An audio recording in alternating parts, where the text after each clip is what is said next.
right, good morning, everyone. We've got a good crowd on today again. We've been having some good response on these trainings, and I am glad for that. Trying to get situated here. Can somebody make sure to tell me you can hear me? That you can see my screen. That's our website. Yay or nay? Okay, you can hear me. Somebody said good morning. Good morning. Thank you, guys. It looks like we have an eclectic group on today. So I'm going to have to just go through and point out things. We have different types of institutions on. Some things we look at today, if you're a school, we had a training specifically for family daycare homes yesterday.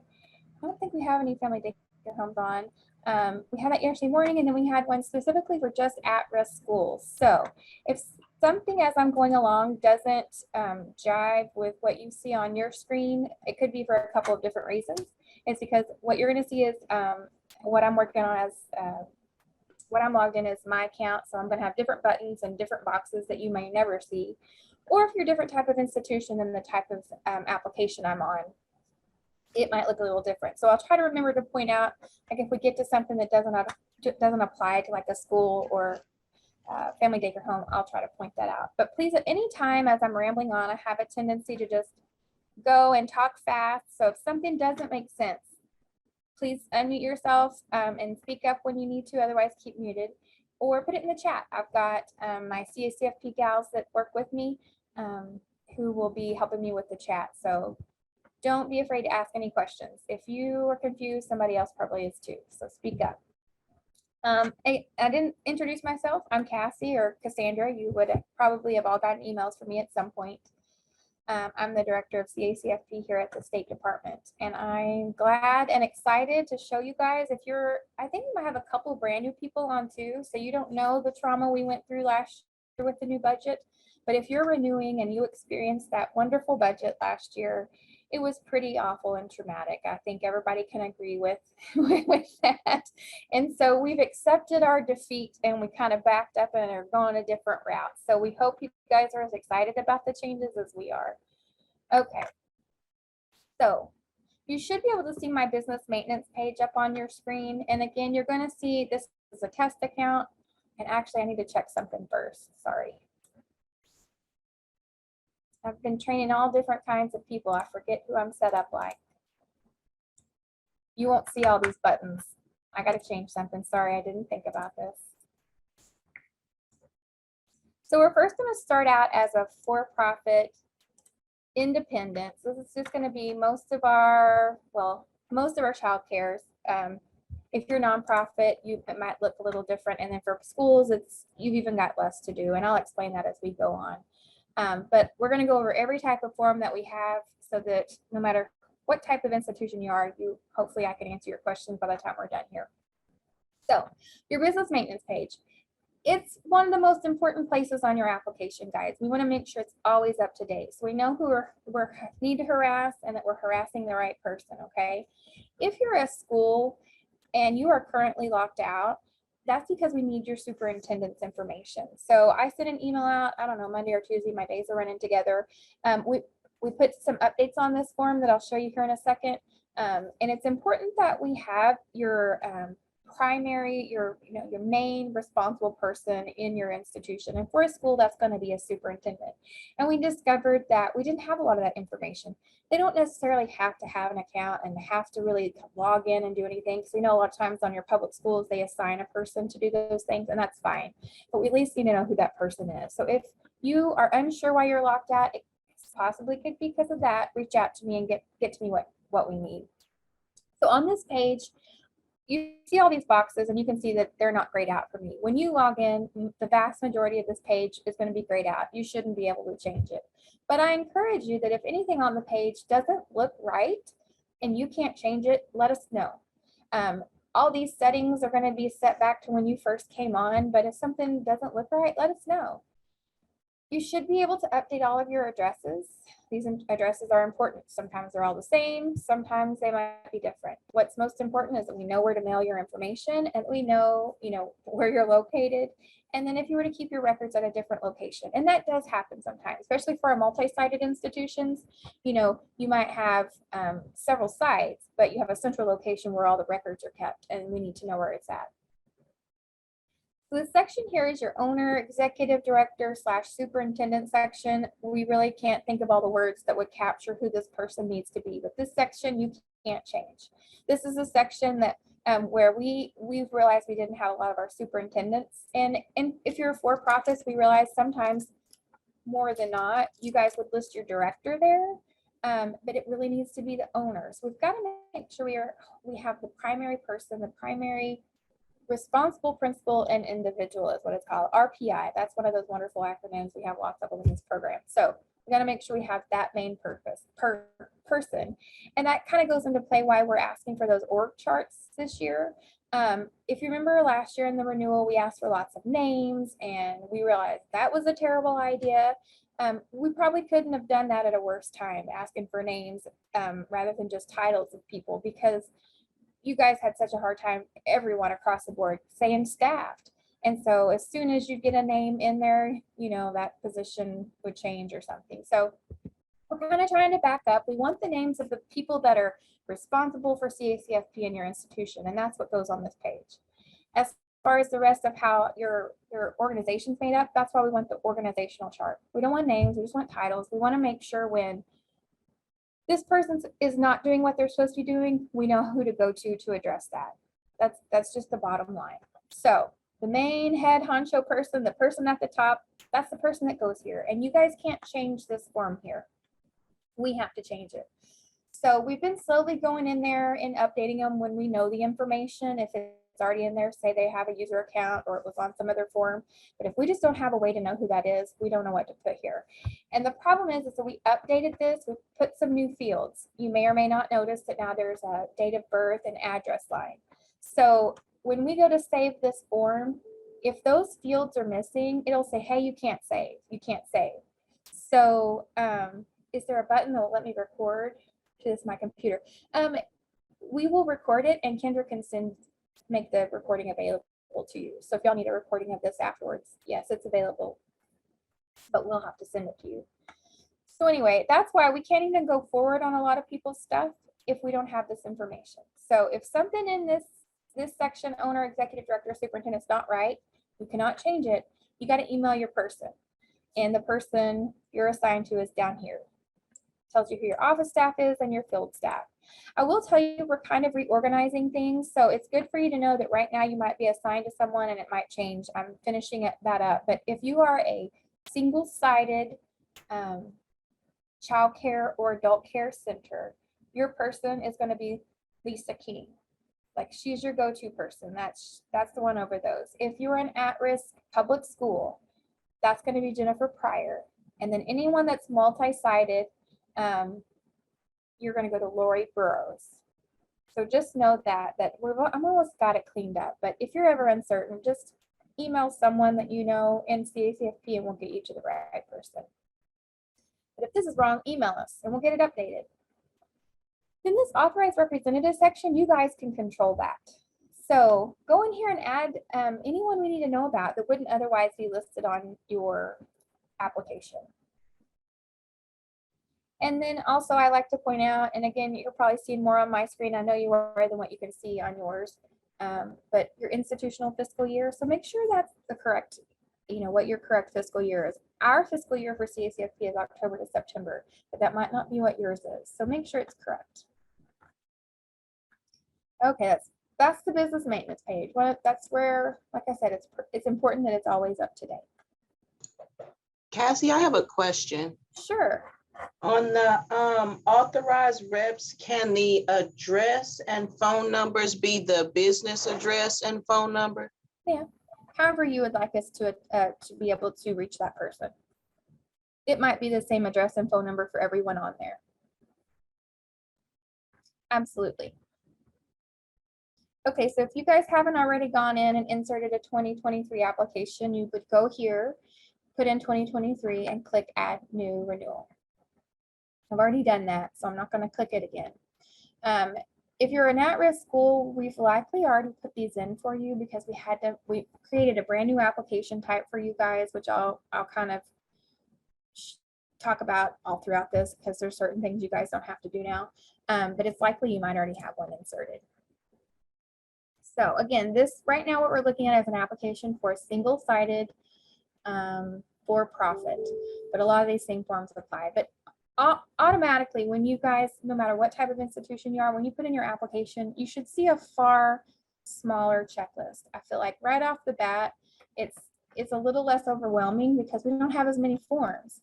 But don't think we're not collecting as much information. We've just kind of condensed it. We realized last year too, we were asking for the same questions in multiple places. So we're trying to kind of clean it up and not make it so many places for you to make mistakes. So the VCA form, if you are a public school, you can plug your ears right now because a public school system does not have to do this form.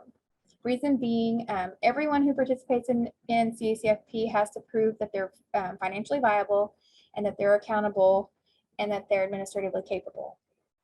We can streamline this for public schools that are already on one of our other programs, which the vast majority of our schools in the state are on NSLP.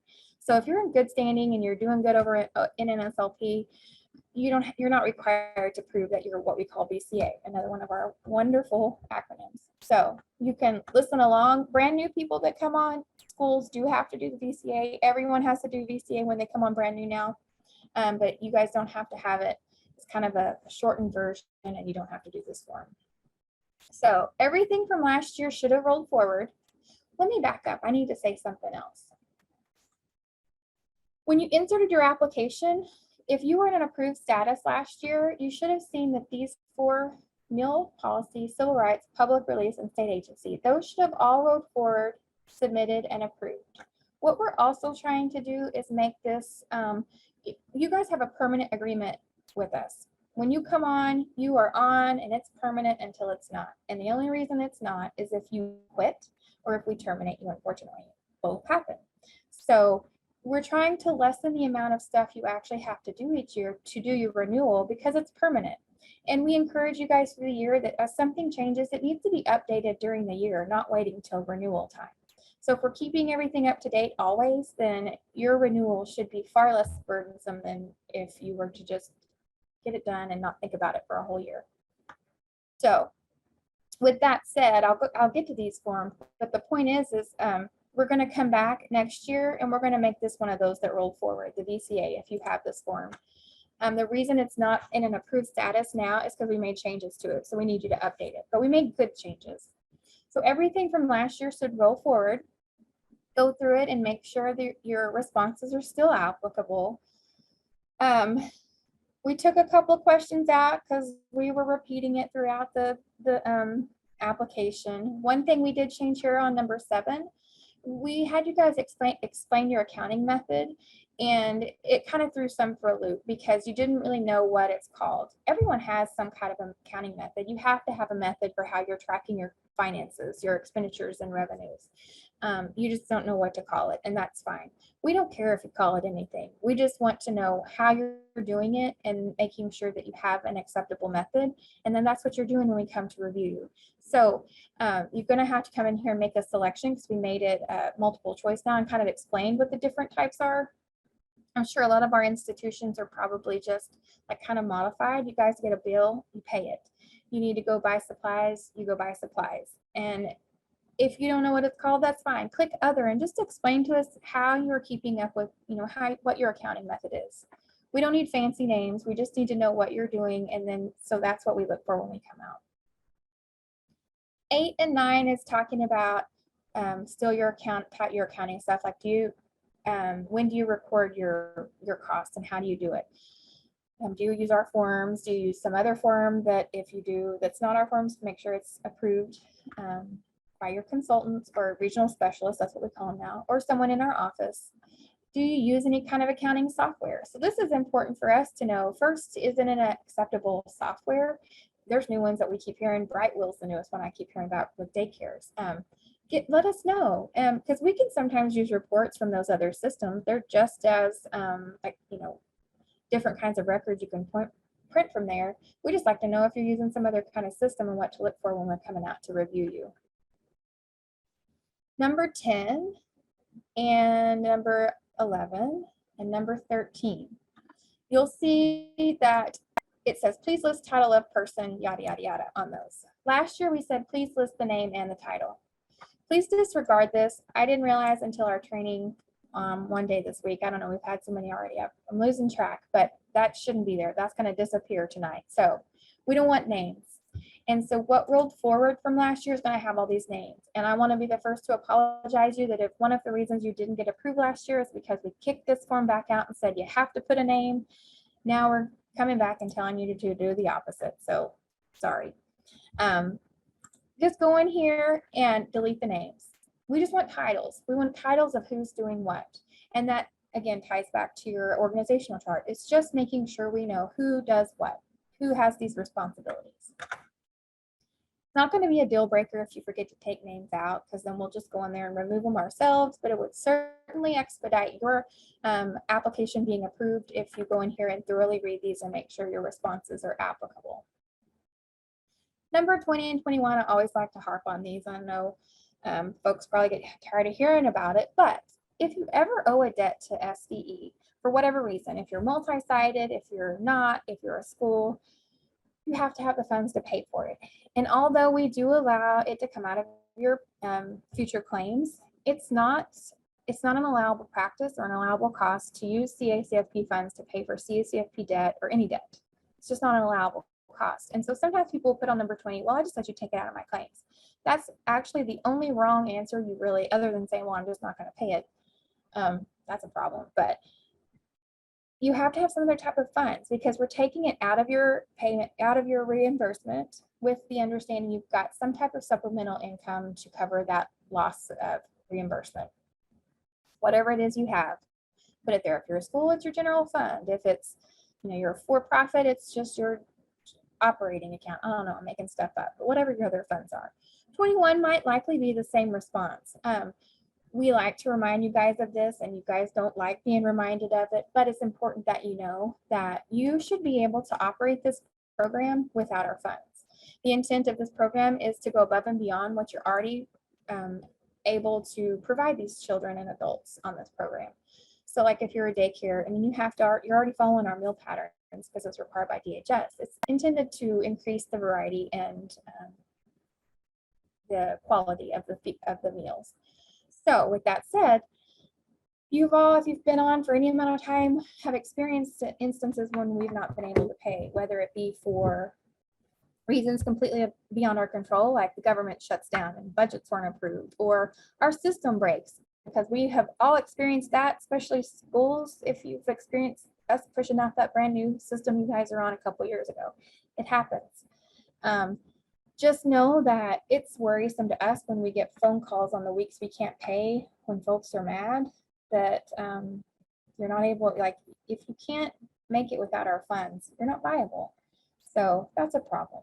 So we need to know what other funds you have to use while we're unable to pay you.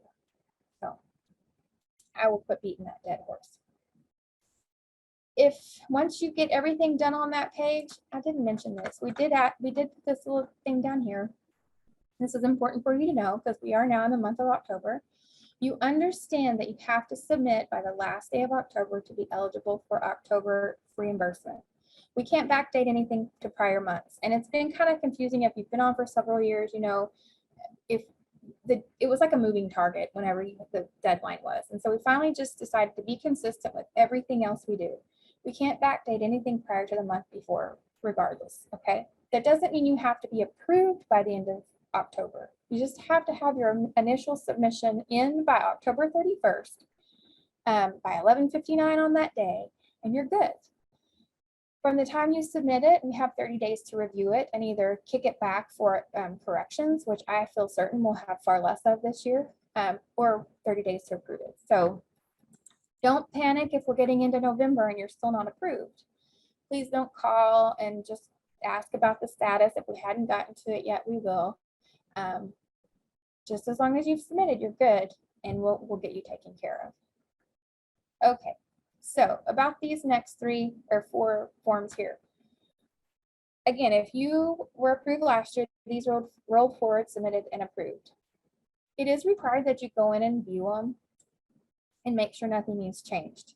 There's nothing to change on this form. Basically, you have to agree to this meal policy or statement, or you can't participate. So it's going to be in an approved status. You can go in and read it if you want. If you click this, it's going to require us to reapprove it. That's not a big deal, but you don't have to do anything on this form. Civil rights, it's another one that should still be in an approved status. Go through it, read that. That's our non-discrimination statement, and go through the next page and look at all your responses here. Just because they're in an approved status doesn't mean you don't have to update it. Anything is not applicable anymore. If you aren't, these aren't the steps you're still taking to ensure minorities have equal opportunity. If you're doing something new, you need to change it. If not, just go through and don't resubmit it. Just review it and then go to checklist, return to checklist. This is one we added a few years ago now, where used to, you might recall, you had to send in your civil rights certificate. You don't have to send those to us. Everyone has to have civil rights training. But we don't need those records here in our office. We don't upload them, we don't need it. If you send them to us, we just kind of put them to the side, because you're required to take your training and make sure all the right individuals had their civil rights training in your institution. Then you need to file that and keep it in your records, because when we come out for a review, we do look at that. So if you come in here and nothing needs changed, just come down here and return to checklist. Public release. Okay, if you are brand new, you're not going to see this. You've not even been approved and operated 1 month last year. You won't have this yet. If you're brand new.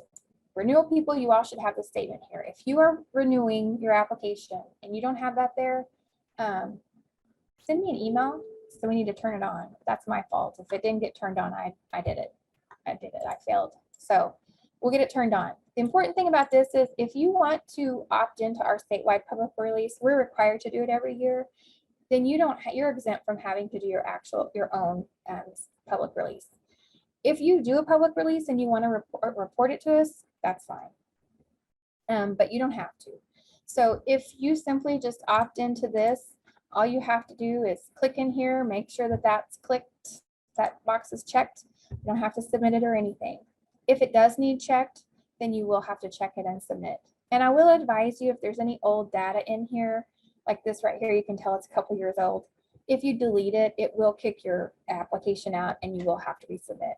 I mean, it's not a deal breaker, but like I said, the less we have to do, the quicker we can get you guys taken care of. Then your state agency institution agreement.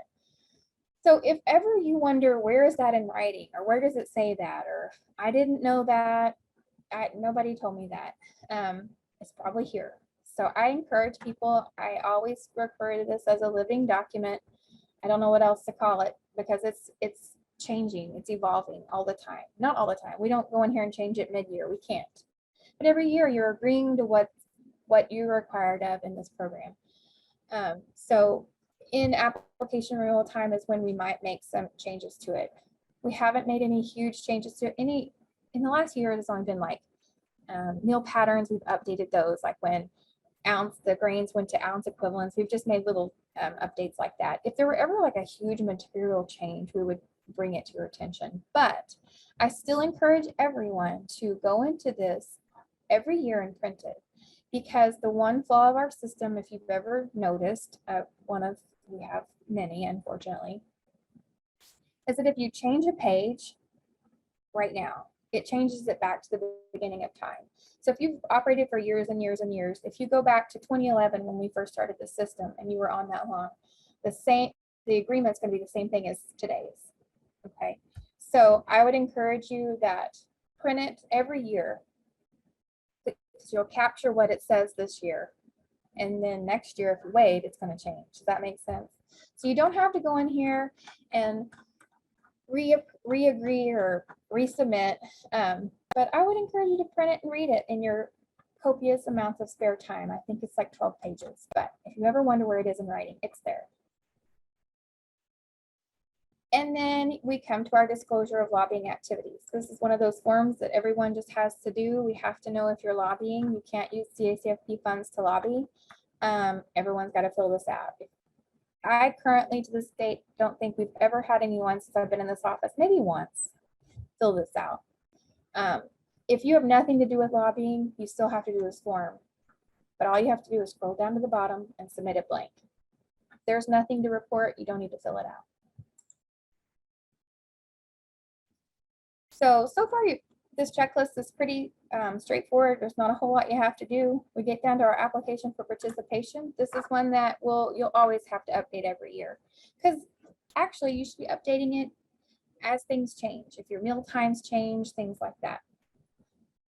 If you are a single-sided institution, everything from last year would have rolled forward into this. But if this has changed, we use the word site representative. That could be a director. That could be, I don't know, a cook, whoever the person is responsible. When we come to a monitoring or a meal review, an administrative review, that's what we need to be looking for at this plate, at that side, okay? So that's what you need to put there. A lot of times it's gonna, for your centers, it's your director, but put who it is and who the title is. I don't know if it was last year, it might have been the year before. That used to be their middle name. We don't really need middle names here. We need their title. Who is it we're looking for and what do they do? If you're single-sided, this is going to be grayed out. If you're multi-sided, it's going to be defaulted to yes. It just means, yeah, you're a sponsor, you're multi-sided. That's what a sponsor is. If you are like this here, if you're licensed by DHS or Oklahoma Department of Health for our adult care, it's going to be yes. Everybody else, it's going to be no. You might have other kinds of licenses if you're like a public school or things like that, but what we're after is like a license to provide child or adult care. So if you're an at-risk school, or if you're an at-risk anything really, you're not going to be licensed more than likely. So make sure you put no. And it's really important for those of you that are here and that are with the school, when we change it to no, it grays out your license capacity here, because if you don't have a license, you're not going to have a license capacity. If you are licensed, obviously it needs to be yes, and you'll report the correct license capacity there. F, this is one where we get things marked. You have to remark this every year. Most of you are none of the above. I don't think we have any private schools, and we have quite a few tribes. And then we've got our public schools that are on at risk. So make sure you make the right selection there. If you're single side, I have a quick question Yeah. about the licensing. The copy of the license or the certification, do we just submit it to Alicia, or do you guys need that if we've been previously? Are you a daycare? Are you a school? We are early childhood, so daycare. Yeah, okay, so I'll get to that where we get to the uploaded documents, and we've kind of changed it where you guys for the last few years have been locked out and you can't see what we have, which was kind of we realized that was kind of dumb. So I'll show you where you can go view what we have, and if what we don't have is incorrect, yes, you'll need to email it to Lisa. Okay, perfect. Thank you. You're welcome. So if you're a single-sided institution, you just have one site, or one-sided daycare, whatever you might be, this is going to be grayed out and automatically selected for you. And it's going to be tied directly to this information over here, and that was collected and determined the time you were approved. Okay. So it's going to be automatically selected for you, so you can't accidentally click the wrong thing. We realized last year that you could click this, and sometimes people were clicking the wrong thing, and we wanted it to be consistent. So if you see something that's selected wrong here, or you question it and you don't understand it, ask me or ask your assigned office or field staff. If you're multi-sided, when you come in here, there's not really anything for us to tie it to, because there is the potential you might have different types of sites. Just make sure you're selecting the correct type of site, institution for that site. H is about the type of facility. You guys know what you are, and it should already be pre-populated. If you're at risk, you will have experienced already that you have no control over this. Once you are approved for at risk, it doesn't let you mess with this box. And that's because for at risk, there are special qualifications that you have that last for a certain amount of time. And Jennifer Pryor is our person that's over at risk, all of our at risk. And so she's your person to reach out to. If previously it was a different person, that's why I was saying we're kind of trying to restructure and make sure all of our entity types know who they need to go to. So if you are an at risk only, well, if you have at risk period, she's going to be the one over all of those. And she does a really good job of monitoring these and making sure that we're on top of not letting them expire before you get in there to do a claim and you can't do it. But when you come on as at risk, that site has to be at least 50% free and reduced. And that determination lasts for 5 years. And so it is possible that after 5 years, you may, your free and reduced percentage for the school in that assigned area might have dropped below 50%. Not often, but it could happen. So that's why we maintain it. I is your age of enrolled participants, your license capacity. I already talked about that. Section 2A, we change this up a little bit. Your hours of operation are going to roll forward. Then your dates of operation, make sure you update it to 10/1 of 22 to 9/30 of 23. I always like to stress that because sometimes they just roll forward with whatever's in there. And sometimes schools get confused on what to put in there because it is a little confusing. You guys operate the fiscal year on NSLP, that's July to June, and then you come over here and we're October to September, and a lot of times schools will put their school year.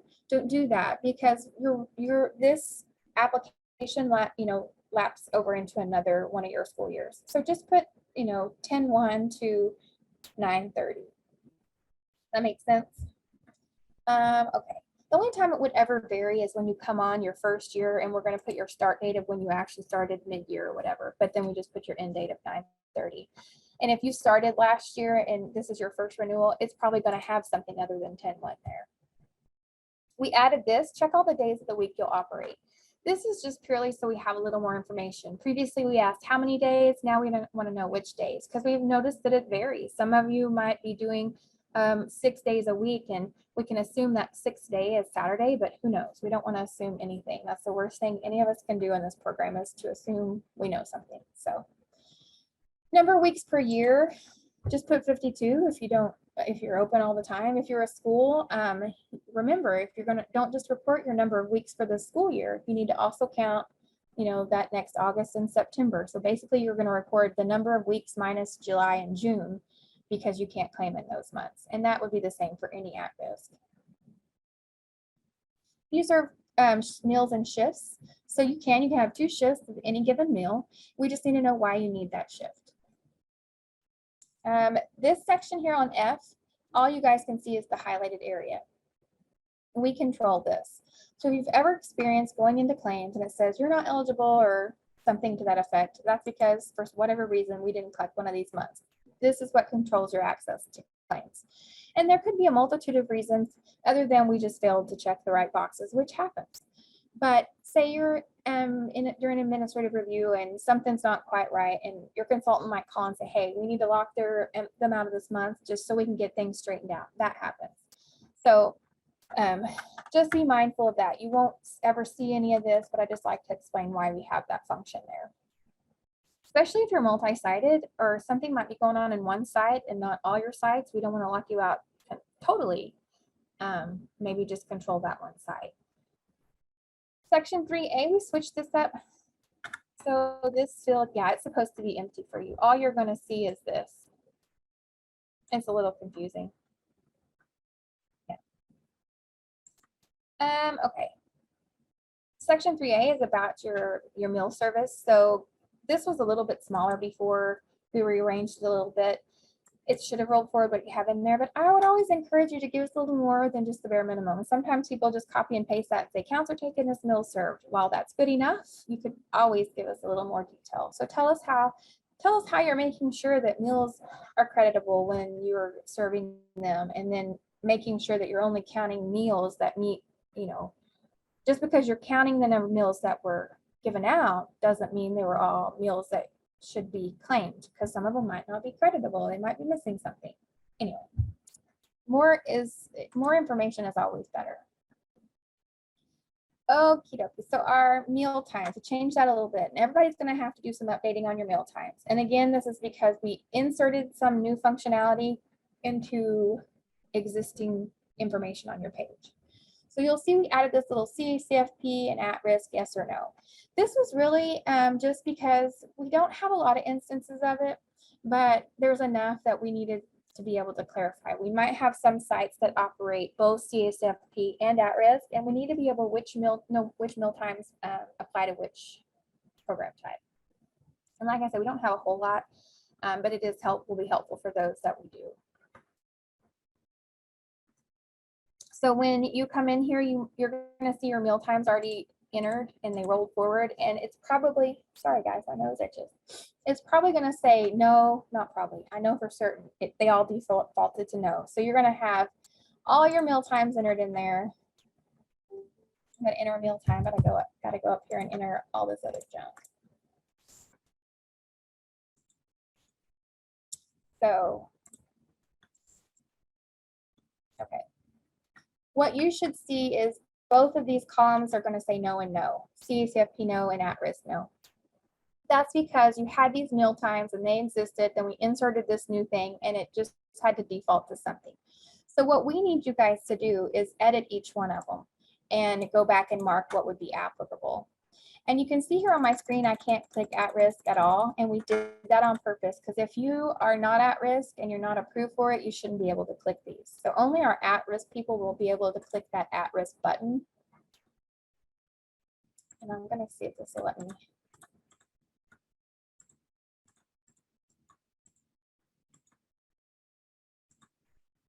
Okay. So I kind of had to just refresh my page. I went up here and said, yeah, I'm at risk, which you guys can't do, but I just wanted to do that for the example of showing how we get the at-risk one to come on. So what's going to happen when you rolled over and you have all your meal times? They're going to say no and no. We need you to go in here and click edit and put yes on whichever one that applies. Yes on both, which is very few, or if you're at risk, you'd be no and yes, or if you're just CACFP, it'd be like this. Click edit and update so that you have yes on the right one that pertains to you. Does that make sense?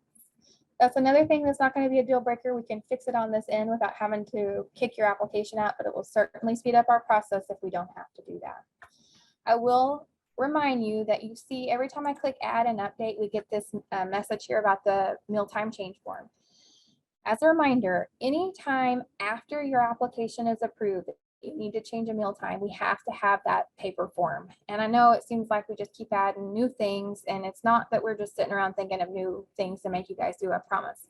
Everything we come up with that you have to do is because 90% of the time, somebody found something we weren't doing quite right, or somebody's doing something they shouldn't have been. We got to find a way to stop it. So I promise we're not just thinking of new things. But this mealtime change form is because we had an audit finding. So say you wanted to try out suppers, like I'm going to start serving suppers, okay, like a daycare. And because you have late kids, you have kids that come in later and you're doing a supper, and then you do it for a couple months, you claim them, and then you're just like, nope, forget it. I don't want to do this. And so you come back and you delete it. Well, then 6 months later, when our auditors come behind us, they're looking at our claim information and they're like, well, ABC Daycare claimed August, November, and December for supper. But I'm looking at their application and there's no supper time. Well, it's because you updated it and removed it because you're not serving it in April, but you were in August, November, October, November, and December. So that's why we have to have that form. We have to have some way to capture that you were doing something and it changed at some point. So now, anytime you change your meal times or other things, like if you're changing your maximum capacity, things like that, it's going to kick it out and require you to submit that form. Right now, during application renewal, you do not need to send that. If you're changing your meal times and updating it to be reflective of any changes, that's fine. You do not have to send that form. But once you're approved and you get going in the fiscal year and you've already submitted a claim for the year, then you have to do that. And that form is in the resource library. Any questions about that? So you're going to get that message every time you click delete, edit, add. It's just like to remind you, but you don't have to do it right now. Section B. Section B has just evolved over the years. For many years, it was the directions to your site. And we weren't using that. We have GPS. We're not looking up directions on here. So last year or the year before, we said, well, let's make it a comments box. So we did that for a while, and now we changed it to this. So I had the question in my last training, well, what if I used it to put comments? Because it was few and far between. If you're commenting on something that's different about the site, that like, say you do, I don't know, you serve on a certain week, I don't know. We have some that do field trips on a certain week of the year, and they know that's planned out, and they want to make sure we know when their field trips are, or something like that. I would just go up here in this comments box. If anything's going to vary about a meal time or the way you're operating, use this box up here to capture any comments you might need. But very few people were using that. So we changed it to this. It's just an attestation statement that states you understand that your records have to be maintained daily and they have to be kept on site. They shouldn't be removed, but if they ever are, you have 1 hour to retrieve them when we show up. And so that's been our policy for some years now. And we just like to remind people, because it might sound harsh, like, oh, you only give me 1 hour, but if you are keeping your records on site like you should and they're maintained, that shouldn't be an issue. Or if you're multi-sited and they're at a central location, you should be able to retrieve them and send them to us electronically. We will take records in any form you can give them to us. We don't care how you're keeping your records. If you keep your records completely electronic, that's fine with us, as long as you can retrieve it and get it to us. Section C, we kind of stuck a little word in here that hadn't always been there. And this really is only important for our public institutions, obviously. So that's our tribes, our military, and our public schools. So if you were any of those things that I just mentioned, or a private nonprofit, make sure this says yes, because that is going to override some other things that you're not required to do, like submit a 501c3 or report numbers down here.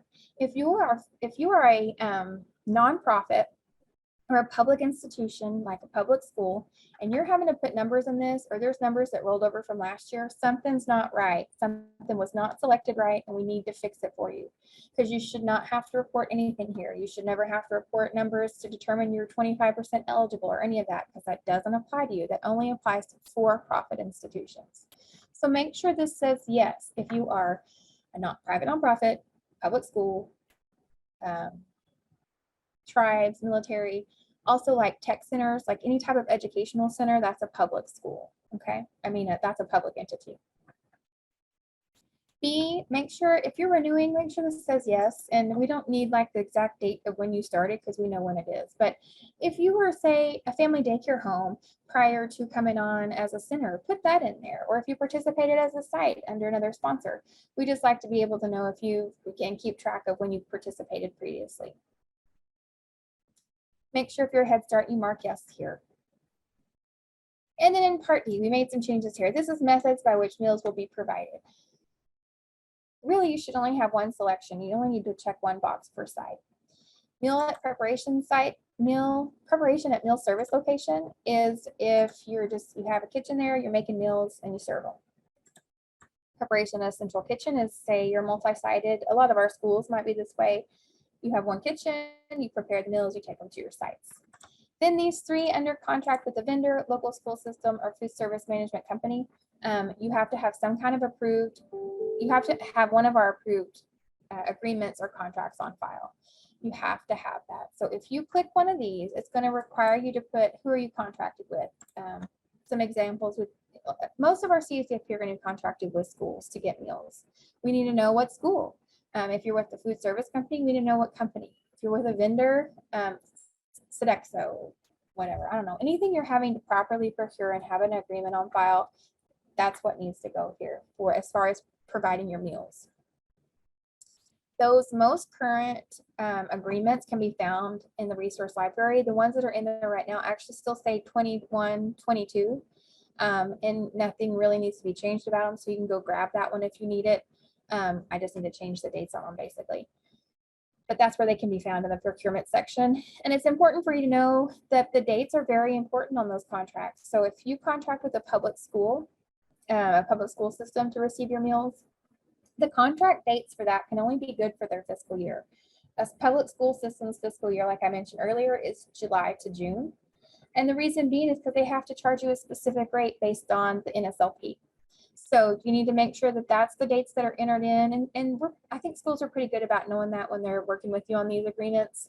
But just know this is one of the things that we would utilize these months up here. So if you have a contract on file with someone that expires mid-year, we would only approve you until the last day of that agreement, so that it triggers us to know, hey, in July, if you hadn't sent it to us yet, it's not going to let you claim. So just be mindful of that. Number E, letter E is your number of enrolled participants. And then F, again, if you're a public or private nonprofit, this should be grayed out for you. If it's not, holler at me because I'll have to do something to fix it, because it's all grayed out and it won't let you. If you are a for-profit, I'm going to go up here and click this.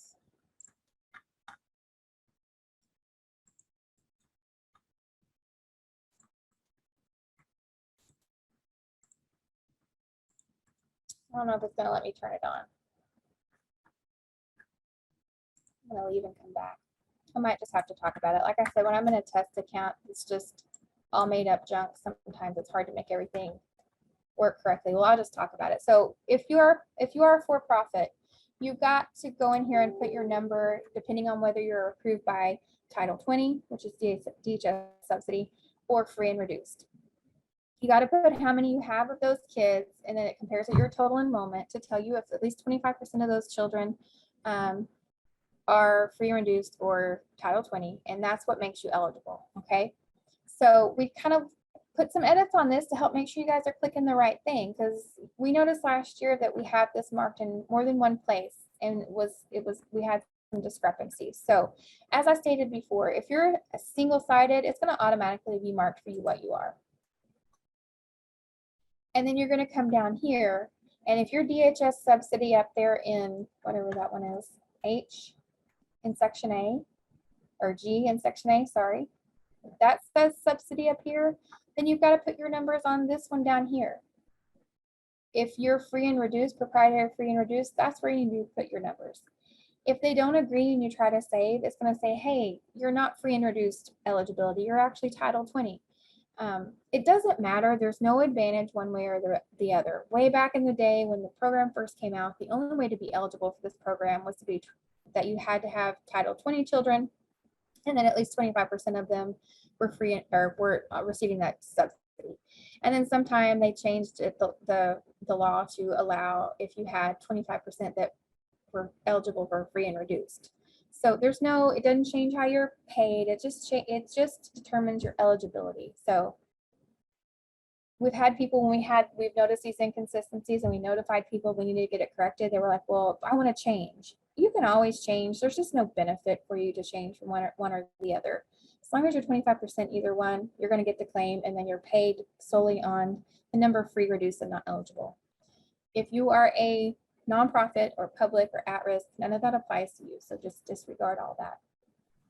Other than you're still paid based on categories. Back to section D. Mhm.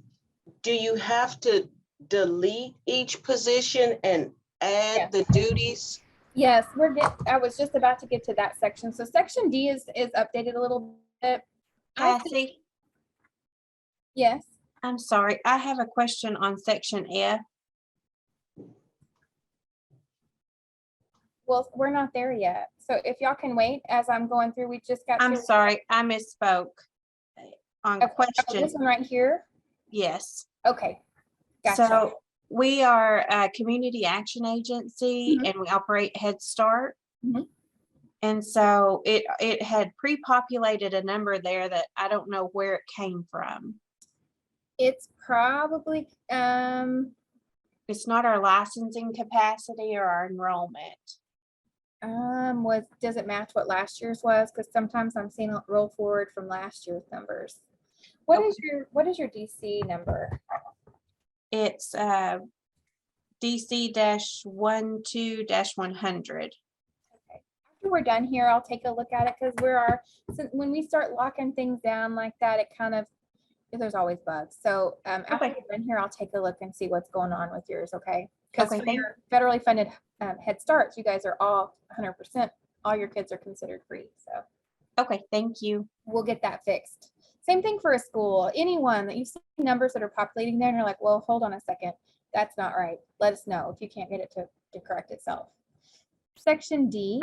So we did make some changes. How it used to be previously, I felt was kind of confusing. And you had like a section on top where you had to enter people, and that was your operating people. And then you had a section on the bottom where you had to enter your admin people.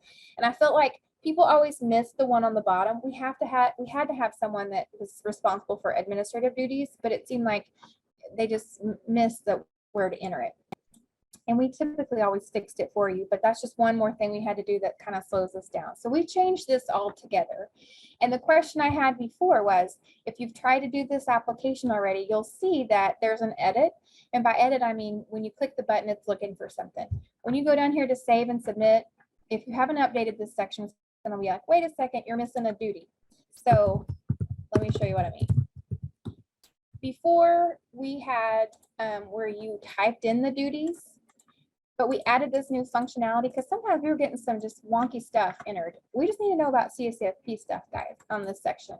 Who's responsible for CACFP? So we just put a list of duties that are applicable to CACFP, and you have to go and select it. Since this functionality did not exist in the prior application, it's not able to pull forward these duties. And when you go down here to click save and submit, it's not going to allow you to do that if there's not duties. We're working on an edit button, but it's not done yet, okay? So for the time being, all your positions rolled forward, missing duties, you are gonna have to delete them all and re-enter them until we can get the edit button fixed or created. And that's the best we can do. So just write down what they are. If you don't, I'm lazy, I'll just take a little screenshot of it, and then you just have to re-enter it and just click what duties that apply to them. But this is where, again, it's tying back to your organizational chart.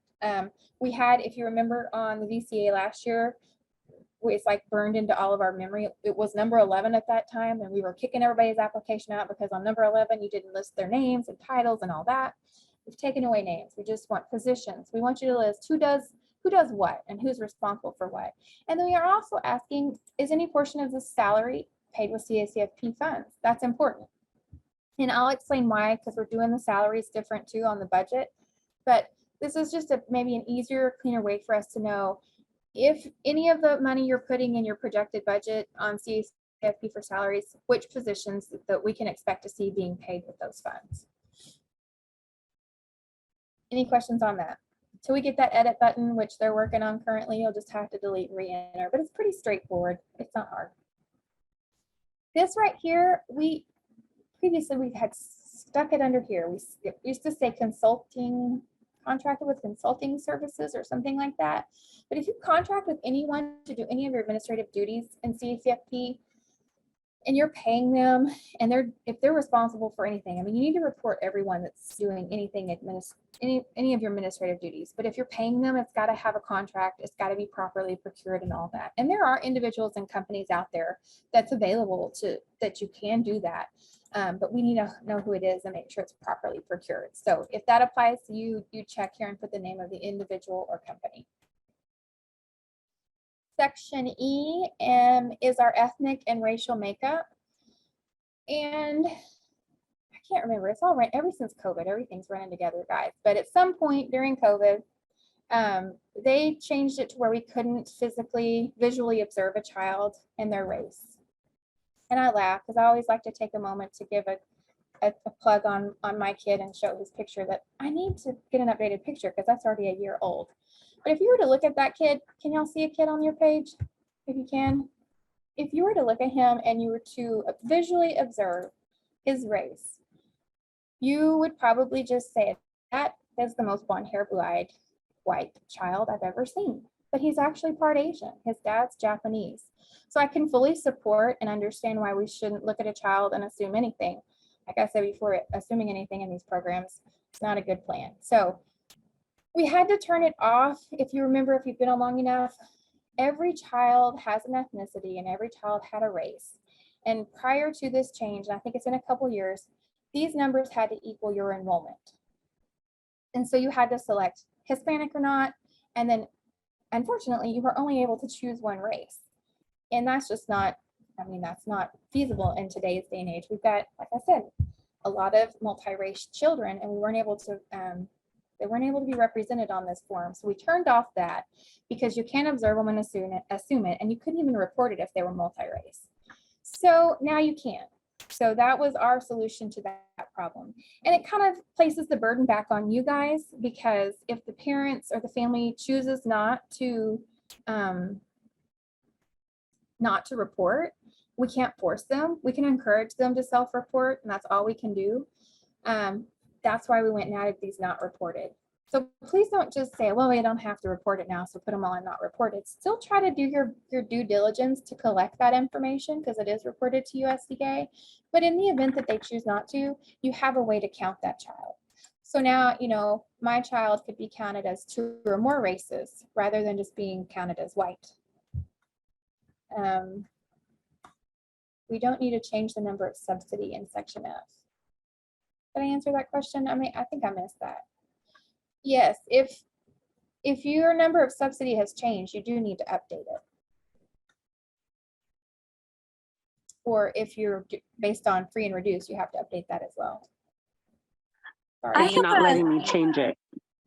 Oh, it's not letting you. Who are you with, Stephanie? Are you a school? No, daycare. Oh, okay. Let me write your. Maybe it's because I need to save it and then it will update. I mean, it's letting me change it. It could be. Okay. Try it and then save it, because sometimes some of these don't update until you save it. If that doesn't work, let me know. Put your DC number in the chat, and I'll look at it after we're done. It worked. Thank you. Okay, I think somebody else had a question, maybe. Yes, that was me. On section E, will it allow us to enter enrollment numbers that are above our license capacity? You know, sometimes if you're licensed for 70, you might have 80 kids enrolled, and you know, because your kid count.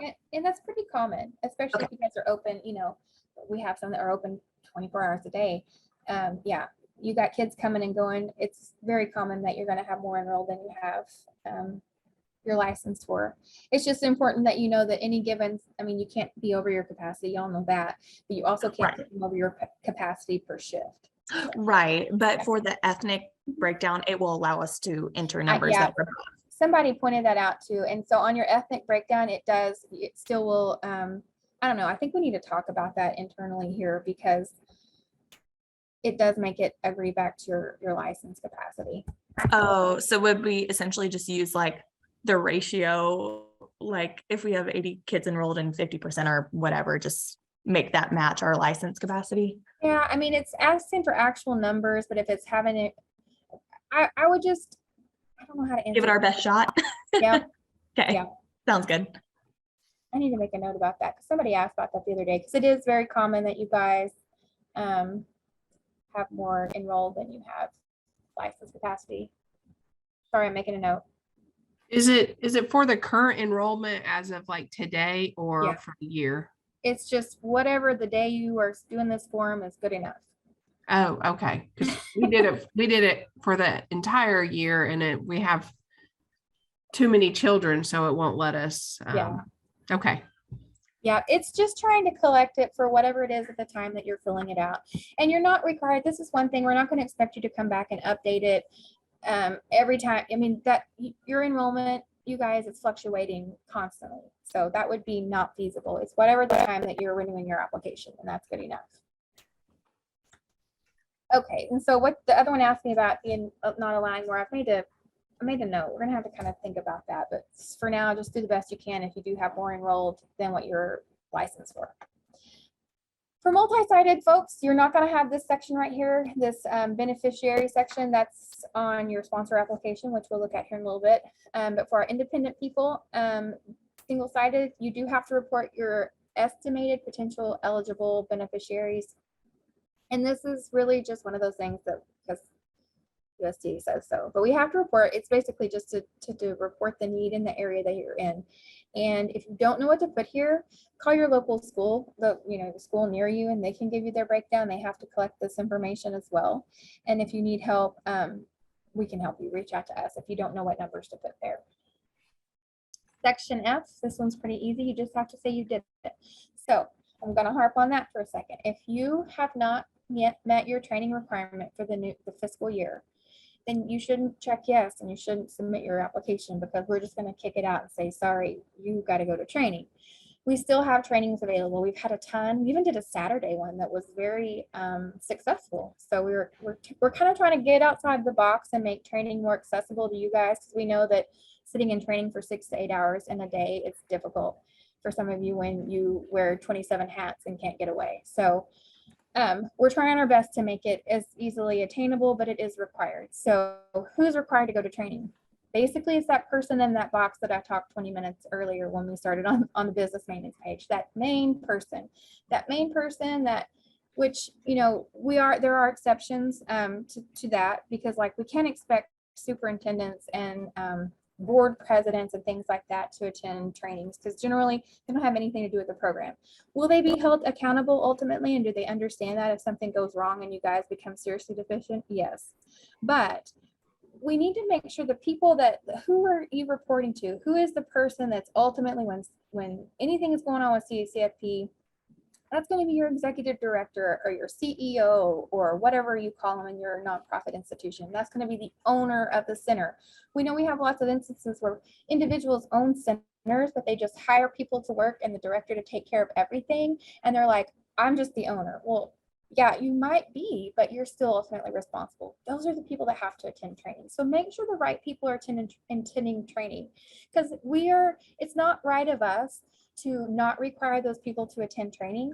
And then we come out and we do a review, and then we write you guys up and find you seriously deficient, and then tell this person who we never required to come to training, well, now you got to fix this problem. That's not fair. So we're not trying to be difficult, but we're just trying to be consistent and be fair. So with all that said, if you click that box and you've not had training, that's a false statement. Don't do it. Make sure you've had your training and then submit. Any questions on that form before I move on? Okay. If you are a school, single-sided school at risk, you don't have this form, and you can cheer and be thankful, but don't rub it in everybody else's face because they have to do it. So schools don't have to do this because they are viable, because they are on another program. But if you are any other type of institution other than a public school, you should have this budget form, unless you're a sponsor, and we'll go to the sponsor form where your budget is, and it looks very much the same, but we'll get to yours. It's just in a different spot. So again, we're all traumatized from last year's budget, and this one should be much simpler. It is much simpler and pretty straightforward. And that brings me to the next point of our end of year report. So we've implemented a lot of new things this year, and we get it. But it's all going to make sense on this end of year report. When you guys get that done, your budget's going to be so much easier to fill out. If you had trouble, well, if you had trouble last year, I won't have trouble, but it's going to be easier for you to fill out. It's going to be easier for us to approve, because you're going to do your end of year report, you're going to do your budget, and you're going to send us that report, and we have something. It's not just completely arbitrary for us, and we're not going to be questioning like, why'd you put this? If you have your end of year that tells us for 12 months what you did, and then you make a projection for the next 12 months on what you think it will cost you, it should be pretty similar. You're going to take those numbers and inflate it a bit, and we should be able to see that. So it should be much more easier for us to approve your budgets, and it's going to be easier for you to fill it out. We're still asking for the same things we did last year. We're just asking for it in an easier way, I think. So your budget year. This is your projected budget for your fiscal year. And your fiscal year may not be the same as ours. It might be. It doesn't really matter. And even when it comes to that end of year report, you can report to us on your fiscal year, which for schools, that would be July to June, which schools don't even do the budget. So that was a bad example. But we have nonprofits that operate on July to June. Most of our for-profits are going to just be January to December. You guys just operate your for-profit business on the calendar year. You can send us last year's 12 months. That's fine. Or you can send us the most current 12 months. We don't care. As long as you send us 12 months, and for a school, you guys are still having to send us the end of year report. We're just going to have that On file, it's going to be whatever you guys can produce, which is different than anyone else, but you still have to do the end of year report. Anyway, you're going to send that in. It's going to be for 12 months worth. You have to send in your 12 months of your monthly expenditure worksheet. And then we created that new form that's just the sum of all 12 months. And it's going to tell us you spent this much, you made this much, and it gives us your profit loss. Okay. You're going to take that, what you've totaled up and what you've spent. Those are actual numbers that you spent and that you charged off to CACFP and how you spent our money. And you're going to inflate that by 10, 15%, whatever you feel like the inflation amount is reasonable. And that's what goes here. Part A is your projected annual CACFP expenditures. And it really doesn't matter what 12 months we're talking about, because if everybody's kind of back to a stable, yes, that's a good point, Leanne. So everyone has kind of gotten a little more stable. I think we're back to normal, as normal, whatever that is. But I now I've lost my train of thought. Sorry, guys. You should be able to easily project what it's going to be for the next year if you knew what you spent. And like Leanne mentioned, if you're new and you've only been open 5 months, you're going to just kind of find the average. You're still going to do your end of year report for the 5 months that you had. That's going to be the only exception. If we're new and came on during the year, you're going to give us whatever months you had, because we have to make sure you're not making a profit. This budget it kind of serves more than one role, not to just drive you crazy and be nosy like it feels like we're doing. We're trying to make sure that you've got allowable costs in your budget, that you have a way to spend our money, and that it's approved, that you're not making a profit off CACFP, and then also that you're financially viable. And that means that you have money to spend to do this without our money, okay? And I already talked about that earlier, and we'll talk a little bit more about it in Part B. Part A is just your projected annual expenditures. So if you've only operated 5 months, you're going to have to kind of take your 5 months, figure out about what your average, what is about your average expenditure, and multiply that by 12 months to get your projection. We're not looking for down to the exact penny. It's a projection. How much do you think you will spend on this program in the next 12 months? Okay. And so, some of you might really, I know last year we were just like, you got to put stuff in all these areas. There's all these areas, you didn't put salaries, you didn't put that. Really, this year it's going to be much different, because if you truly didn't use our money for anything other than food and milk, and your expenditures for a whole year show that, we can't reasonably force you to put something in admin labor.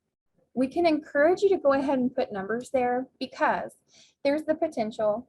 I mean, we can encourage you to put numbers in all those categories, but you can just say, no, I never use your money for anything more than food and milk. And that's fine. And if your records show that, we will approve it based on that. But the reason we encourage you to put other amounts in your other areas is that what happens if you did, for whatever reason, make more that month than you got more in reimbursement than you spent. Did I say that right? Sorry, I've done these. This is like my 4th or 5th training this week. I'm burned out. But if you have money left over, you need a way to spend it, right? And if it's not in your budget, you can't do that. So if you had extra money left over and that month, and you're like, well, I'm going to go ahead and pay for a portion of my utilities, and then your regional specialist come out and does a review, and we look at your budget and we're like, well, you don't have anything, and you don't have an approved amount there. It's not the end of the world, and we'll allow you to do a budget revision, but that's not right. You shouldn't have been counting it off when it wasn't in your approved budget. So that's going to be instances where we might question it, and I encourage you to go ahead and put some dollars there, but we're not going to force you, because if your records show, nope, you spent way more than you were reimbursed on food and milk alone, then that is what it is. Okay. And we'll approve it as is. Any questions on the projected annual CACFP budget? This is just for CACFP, what it's going to cost you to operate CACFP. Just so I understand correct, if we just put what we have budgeted for 2023 for food and milk, and we only use CACFP dollars for food and milk, only number 6 has to be done. That's correct. If all you use our reimbursement for is to pay for only food and milk, and probably food related expenses like cleaning supplies, Correct. paper products, If that is all you ever use our money for, we don't need to have a budget for anything else. But when we come out for a review, we need to make sure that's what's really happening, and we need to really see that in your expenditure reports. Okay, So if that's really happening, then we cannot reasonably we cannot make you put anything anywhere else, because that's truly how you're budgeting your CACFP. so the paper plates and spoons and napkins, that will go in line 7. Correct. Okay. That is correct. Does that make sense to everyone? It should be pretty cut and dry, and these rows match that end of year report we created.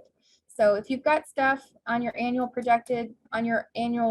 expenditure, you need to have a projected amount in that same area. On your annual projected administrative cost is grayed out. It won't let me change anything. Are you a school? Okay, so if you're a public school, you guys do not have to do the budget, so it's not going to let you in. It sounds like it doesn't apply. You might be a sponsor and it's grayed out, so just disregard. You don't have to do it. Oh, you're a daycare? Are you trying to type in this section? Because if you're trying to type over here, you can't. That's where we approve it. You should be able to type it just in this column only. Does it let you type in that column? And if you're trying to type down here, this is going to auto calculate it for you. So only type in these here, and it's going to automatically add them all up. And when you click save, it'll add them up and populate it.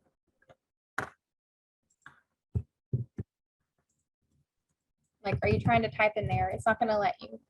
You type in the different line items, and when you click save, now it populates. Does that make sense? I didn't get to that part yet. I didn't even think about it. But yeah, after you enter them, click save. Every one of these sections has its own save button. So that's super important. Does that solve your problem? You're a daycare for staff students owned by a school.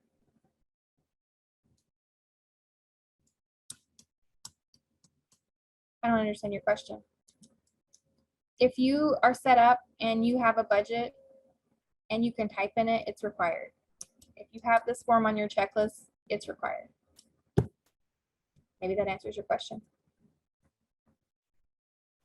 The only people that are exempt from having to do a budget are a public school that operates the at-risk program who's simultaneously on the NSLP. If you're regular CACFP and you're a daycare in there, you still got to do this. Okay. I would encourage you guys, if you put anything in number 8, make sure you put some comments. It's just there to be a catch-all, but kind of give us a brief description of what that is. Part B is the part that blows folks' minds. We blew your mind last year when we started pointing out that, hey, we need your entire institution's budget. And you guys were like, why on earth do you care about that? The reason we care about it is because that's what shows your financial viability. Will there be a specific budget training? Kendra and I, we're trying to put together eventually like a financial management training that will help with this. But right now, no, we don't have a specific budget training.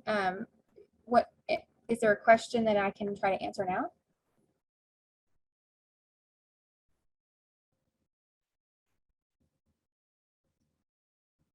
You want to type your question in there? I can try to come back to it as I'm talking about Part B. So Part B is where you're going to report all your other expenditures for your entire organization. And if you remember last year, we had columns. The first column was your organization, institution, I don't remember, your entire budget. Then that middle column was the percentage, and we were doing like hours and percentages, and it was just a mess. This is your column, that first column. We want you to report to us, what is all your other expenses, right? Just because you're on CACFP doesn't mean you're viable. You're viable because you have other income, right? You have DHS coming in. You have other title money if you're a school. You might have donations and grants and whatever if you're a nonprofit. You have all that other money coming in that's not really even have a thing to do with CACFP, but those other funds, that's what makes you viable. But we have to be able to see what your expenses are. We got to see what your bottom line is. And so that's why we ask for all your expenses, including those that have nothing to do with CACFP, and then all your revenue to figure out your true profit loss or your projected profit loss. Yes, it really is supposed to be for the entire agency. So up here, this, if you're are you multi-sided, Jordan? Because a lot of, okay, so you're gonna be, I haven't gotten to the sponsor budget yet, but it looks just the same with a few exceptions of things added. You have a little more lines, and I'll get to that here in a minute. But yeah, so your projected annual, if you're a sponsor, it's gonna be all your CACFP added together for this, your entire sponsor. And then down here, projected B is gonna be all your entire, and I know for some of you it's going to be astronomical numbers, and remember, it's a projection. It's a projection. Work with your financial people to get that information, because what we're trying to get to is your bottom line. We're trying to make sure that as a business, you have enough money to operate, to pay for everything you need without our money, okay? You would inflate this part too. Yes, all of this is a projection. So you're going to take what happened last year and you're going to budget what you feel like it's probably going to cost you for the next 12 months. And as we know, it just seems like everything is like keeps inflating. So, and this is another one of those, for lack of better words, it's a living document. If you find that you're coming back, I mean, say you only put, like Rose asked earlier, you only put food and milk and CACFP food related, and you realize, well, we need to spend more money. Come back in here and add stuff later. That's okay too. Would replacing a refrigerator be something we can claim under equipment? Yeah, you can purchase equipment, and that is a reimbursable. That's something you can use our money to pay for. You wouldn't be reimbursed separately. You would have to budget and use the funds you're already getting paid. So for our independent, well, for any of our centers, even our sponsors, you guys get paid this many meals times this rate, and you get that payment. It's up to you how you budget and use it. So if you have money left over after you've paid for your food and milk and you have CACFP funds left over, absolutely, a refrigerator would be something you could use that money for. But if you put it in your budget, it doesn't mean that you're going to get reimbursed for that on top of it. Does that make sense? I think it did. It's up to you how you use the funds, as long as it's on allowable costs. But that would be a good example of something that you don't plan for your freezer to go out or your oven to go out. That, like, we're not hoping for that to happen. Or you might be planning to get, we had the question in a training on Saturday, like, there's this oven, this stove I really want, I want to save up for it. What do I do? Can I use our funds? Sure. When you figure out what it is and what the cost is, go in, buy it, but then go in there and put it in your budget so that it's reflected that, yeah, you really did buy that. I don't know, it's been taking a couple of hours. So if you guys, I know if you have to hop off, you're welcome to, and then we can send you the recording. But probably here in 30 minutes we'll be done, unless we have lots of questions. So part B is your projected annual expenditures. You're inflating these as well. We added some boxes here. Oops. See, in this test account, I hope you didn't see that. Sometimes I'm tired and crazy when I'm testing. So obviously on your projected annual expenses, alcohol is not an allowable cost in CACFP, but we don't care what you do with your other funds, as long as you just let us know what you're making and what you're spending. But we're just testing here. If there's something that you can't dump into these categories, we put boxes that you can type yourself and put whatever. And then make any comments and save here. Always remember to save each of these sections. That brings us to part C, which is our projected annual revenue or income. So we don't want you to just report the income for a long time, forever actually. There used to be CACFP, your projected CACFP reimbursement. We took that out. We took it out because if you report to us all your CACFP expenses and all your business expenses, and then you report your income, including CACFP, and you say you project to make $30,000 on CACFP in a year, but your profit loss after we calculate all that is only $1,000, you're not financially viable, because if we took away that $30,000 of CACFP, where's the other $29,000 coming from? So you have to be able to operate without our funds. So that's the one change to part C we put here. We took away CACFP. It's not really an income, it's a reimbursement, okay?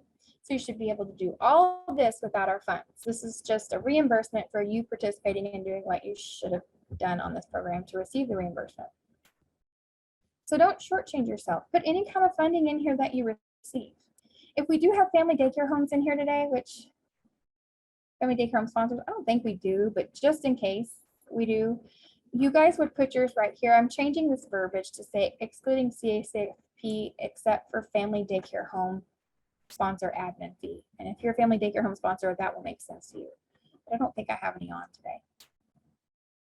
So you're putting all your funding here for your entire institution, and then you're going to save. Okay, you're projected. We don't need exact numbers, just a projected amount.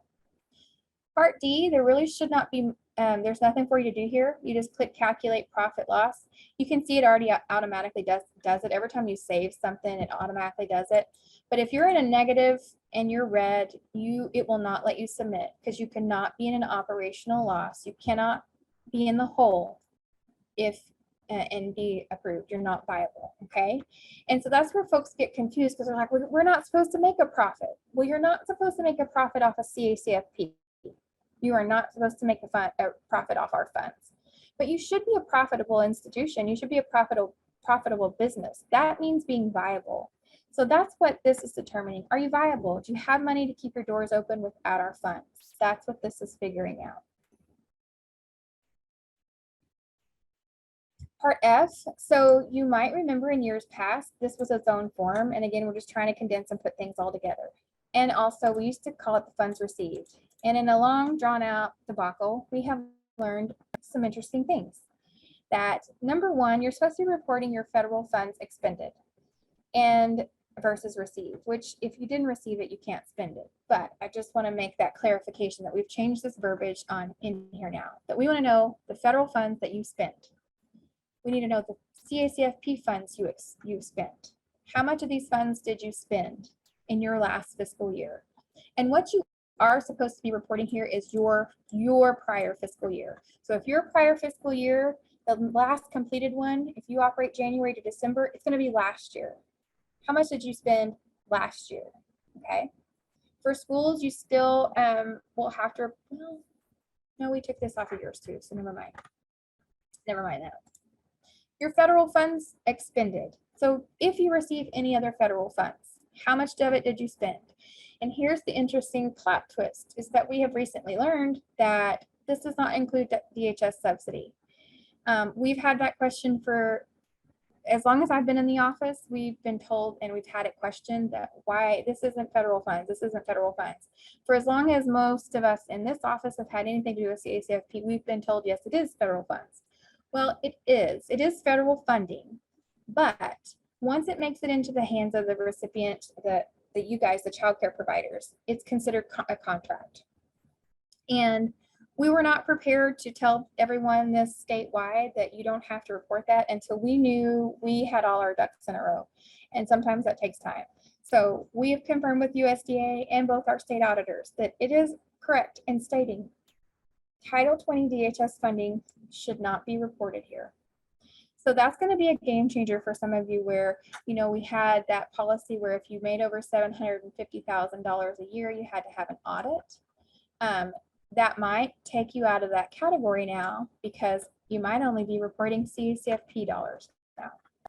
So it's just important for you to know this does not include Title 20. We've had the question about, well, we get tribal subsidy funding. Is that included? We don't have that confirmed yet. If you're a tribe and you feel that that's the same and you have someone I can reach out to, let me know. On part F, is it for your entire, yes, it's for your entire institution. So, and that goes the same that if you're like an owner, because we have a couple of these instances, if you're an owner who has multiple sites and they're different separate agreements, you're the company, you're the business. You got to report that. It all comes to you. So you have to report all of it on each one. So yes, it's got to be all of it, technically. But you guys are getting, you guys are getting audits anyway. Military subsidy funding, that I don't know. All I know is DHS. So if you feel like that there's any other subsidy funding that this could apply to, you still need to include it right now, but you need to email me and give me the contact of someone I can follow up with, because until we get it in writing from USDA and our state auditors, we're not going to change that you have to report that, because then we'll get, like, I joked to Jennifer Weber, our executive director, I'm like, I'm going to laminate and put those emails in a safety deposit box. So if somebody comes back one day and says, no, that's wrong, we'd be like, well, hey, wait a second, you said so. So right now we're just saying it's only Title 20 that's excluded. Includes stabilization funds from the state. I don't even know what that is, Rose. I'm sorry. The monies that we get from the state, the stabilization grant dollars for licensed childcare facilities. So it's based off of your capacity. I would say probably not, but There's COVID money. oh, COVID money? No, you don't have to count COVID money. Okay. Any of that COVID money is not considered, no, even though it does come from federal dollars. And I think that's where what we've learned is that even our auditors and USDA, like when they had to do research, because they were like, well, that's a good question. I mean, it just was a snowball effect, and it took us a while to get the right answer. But I think COVID kind of put some new categories of types of funding and what you're called when you receive those monies, because they didn't want to have to make you count those into your 750. So no COVID funds. I'm sorry, going back to funds expended, hypothetically, if you guys gave me 20 and I spent $40, I'm only going to put the $20 in that space, correct? But then you would be not out of compliance with us because you made a profit on the CACFP, and we'd see that on your end of year report. So You said I made a profit? yeah, I mean, you can't make a profit on CACFP, but you're right. No, I was saying, say I spent 40, but you guys only reimbursed me $20. I would put the $20 backwards. Yeah, you would report what you, well, no, because above and beyond, that was your own personal funding. So if you spent more than what we paid you, then just report what you were paid in reimbursement for that 12 months. Okay, thank you. Yeah. Sorry, I heard that question backwards. If your head start agency that operates multiple programs in separate states with separate federal grants, you have to show the expense revenues for all states or just the one in Oklahoma. In that situation, when new ones have come on brand new recently, we've made them report. It really just depends, like when we're trying to figure out your viability and all that. But for the purpose of our requirements, I would say it would just need to be for the state. Let me confirm on that. Let me make a note.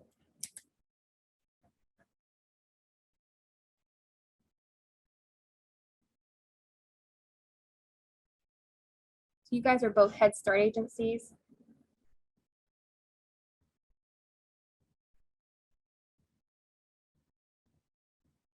Okay. I actually don't, I'm not sure. Both of you give me your DC numbers if you don't mind. Okay, Save the Children.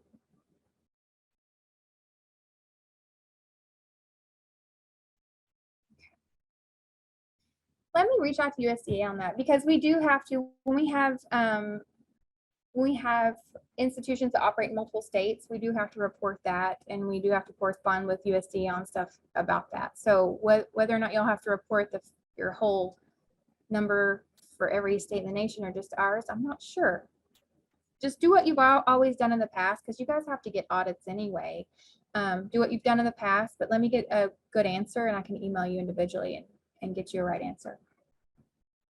So the moral of the story is on Part F. Don't include Title 20, include everything else that you always have until we tell you otherwise. Report all your funds expended, and if you spend more on CACFP than what you reimbursed, then just put what you reimbursed. And if those two numbers add up to be $750,000 or more, it's going to require you to put an audit date in there. Okay. And if you go over that amount and you don't have an audit date, just pump your brakes and send me an email and we'll talk about it, because we have a process in place for when that happens. If you're a for-profit, if you're a nonprofit, you got to have your organizational audits anyhow. Okay, any questions on this? It's still confusing. I know that. The most confusing part that I actually didn't even really talk about is going to be still your benefits. and maybe your like utilities and things. Remember, if you are going to use our funds to pay for some of these other things, don't double charge yourself and put your other projected amount down here. So like if you do pay for your director's part of 20% of her salary, whatever is a reasonable amount. We're not asking you for percentages on here. We're asking you for whole numbers. Because when we come out and do a review, we're going to see how much you're paying and what percentage and how many hours a day. We'll determine then if that's reasonable or not. Thank you for that DC number. I'll write it down. So we just want whole numbers here. We don't want percentages. We don't want hours. That was just a hot mess, and you guys know that. We just want whole numbers because we're going to come out and see what you're doing and make sure you're not doing anything that's not reasonable, right? But if you're paying for 20% of your director's salary with CACFP funds, you don't want to also go down here and include 100% of it in all your other expenditures where you pay for with your other money. So make sure you're prorating things and not double charging yourself if you do have some of those admin costs that you pay for part of it up here. Does that make sense? And so when we're talking about, I appreciate that. I think it is, it's going to get us to what we were trying to get to last year. And I think it makes more sense. It's a little cleaner.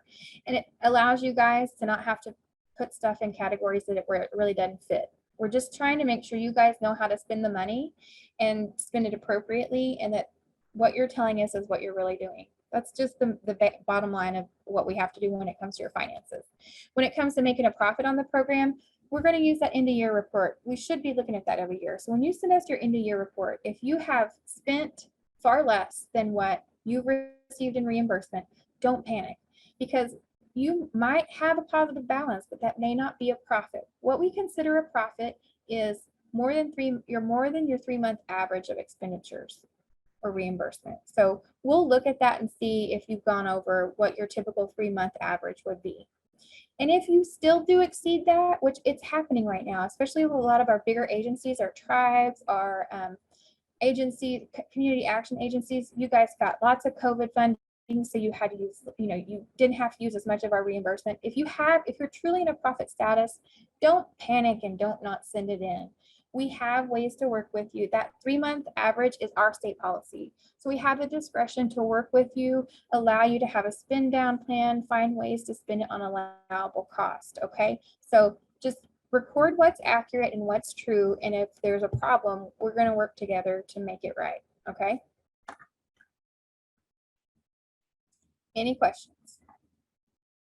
All right. So your bottom line here doesn't matter as long as it's not in the red.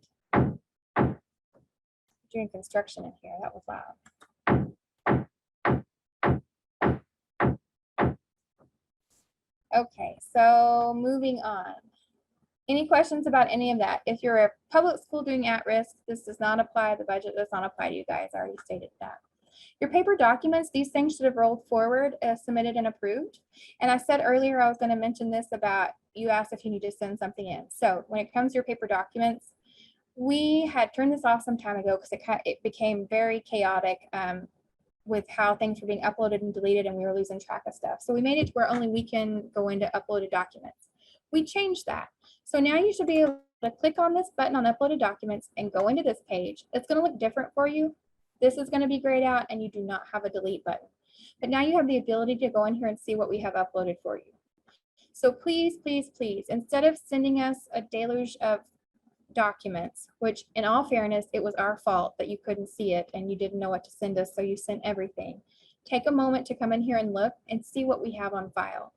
See if we have the most current license. See if we have, and those are things that we should be, every year we make sure it's there and it's updated and so on and so forth. But we might have something that's expired. So send us the right information.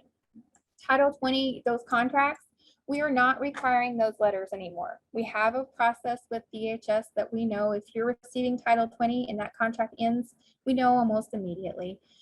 So you're still going to get those letters this year and it's still going to say, send it to your food person or your food program. We don't need it. Just like put it in your file and hold on to it.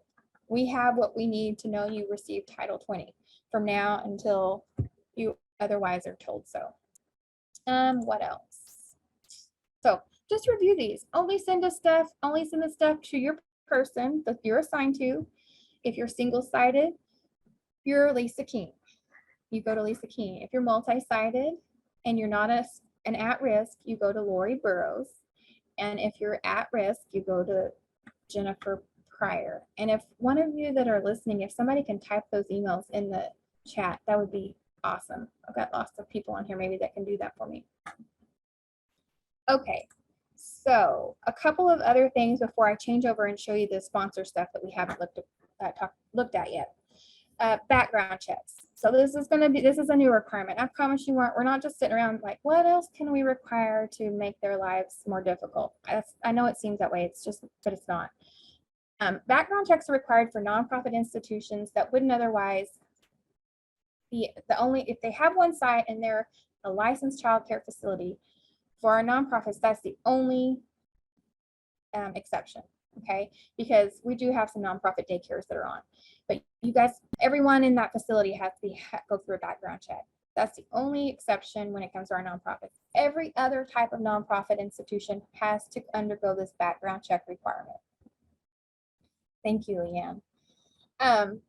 So if you're confused about if you're required to do that, don't just fill it out and send it, and don't just not. Email me and ask me, okay? It's going to be all our family daycare home sponsors. It's going to be all our private nonprofit at-risk people. We have some of those. It's not going to be our public schools. You guys already have to have background checks. It's not going to be our single-sided daycare centers. You guys already do that. It's just our private nonprofits that are sponsors, and that we know you might have sites, like if you're a community action agency, you're going to have sites that at the sites they've had to undergo it, and probably more thorough background than what we require. The people in the sponsor level, those are the people that have to get it. We don't need it for everyone on your organizational chart, just those people at the top, the people who have those admin responsibilities, the people that's handling the money, the people that's handling the paperwork, things like that. And I'll tell you, this has come about, again, not to be difficult. It's just we realize there's a unique group that is kind of flying under the radar. And we have had instances of people that have applied or been on that didn't have any business handling federal dollars, and even in situations where they might not even should have been around children. So I think we're all in here and all on the same page, or adults too.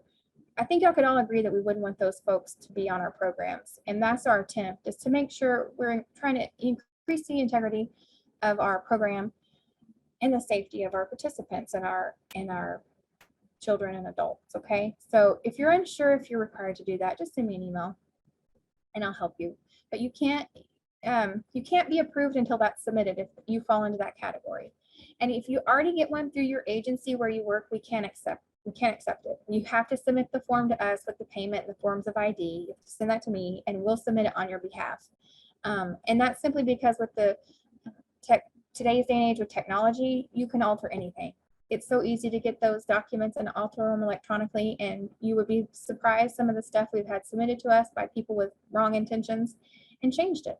So that's why we have to do it ourselves, unfortunately. If you've submitted it and I have it and I've just not had the chance to process it yet, that's not going to hold you up from being approved. You've met your requirement by sending it in, and we'll get to it and get it done. I mean, if we do the background check after we approved you and find out you're a serial killer or something, we might have issues and we'll have to maybe give you some appeal rights, but I don't anticipate that happening with any of our renewals. Are we requesting copies of background checks? Yeah, so it's a new form in the resource library. If you didn't get the email, it might have gone to the wrong person. And I didn't mention that. Eventually, you guys, when we start sending out emails, right now it just goes, when we send a mass email, it goes to this person. So Big Boss Man right here only got it. Eventually, and it's something we're working on for the very near future, that we want it to go, if you have other emails listed here, it's going to go to all those people. So if you haven't gotten it, that might be the reason why. So if this applies to you, if right here it shows that you are a nonprofit anything, actually this one, if it says you're a private nonprofit and you are a private nonprofit that's not a single-sided daycare, this applies to you. You can go to the resource library.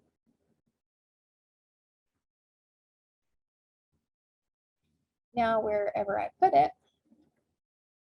under general forms, consent and release for background check. This is the form. You need to send payment for $15. You have to send a copy of your social security card and your driver's license. I have had individuals say, well, I've lost my social security card or whatever. We just need to verify that a picture that shows you are who you say you are, because believe it or not, people have done that. And then we also have to have something proving that that's your social. So the only thing I could think of to tell one person one time was like the first page of her taxes or something, just to show, yes, this is that person, and yes, that's her social. So we'll work with you if you don't have those exact documents. Yes, so you cannot upload anything. All you can do is view. All you can do is view them. We took away the upload access, and here's the reason why. You go in here and you choose a file and you can click the document. We had people that were uploading, say, okay, I need to send in my license, but they're uploading blank pieces of paper. It was doing it to just override the requirement that you had to have it, and we go in here and it's nothing. So we are retaining the ability to verify and upload those ourselves. We're just allowing you to view what's in there. You can't delete it, you can't add to it. But if it's wrong, you need to send it to your person and say, hey, this document needs to be updated and removed, and here's the one to replace it. Otherwise, email it to your person. Yeah. The end of year form template. So it's somewhere in here. It's been emailed several times, I think, but it might not be going to the right person, but it's right here. Again, we created this for individuals and institutions that otherwise wouldn't have their own form. If you have a way that you've got your own profit loss and whatever, send it to us and we'll see if that's good enough. We don't want to make you recreate a wheel if you don't have to. But if you're in doubt that it's not going to meet the needs, do our form. Okay, I'm going to change something real quick.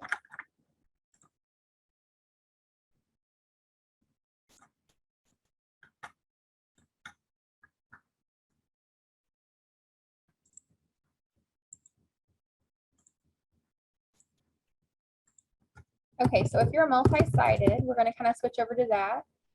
Here we go. You will have site maintenance. If you need to go into your site maintenance and view these and make sure they're correct, make sure the person listed here is correct.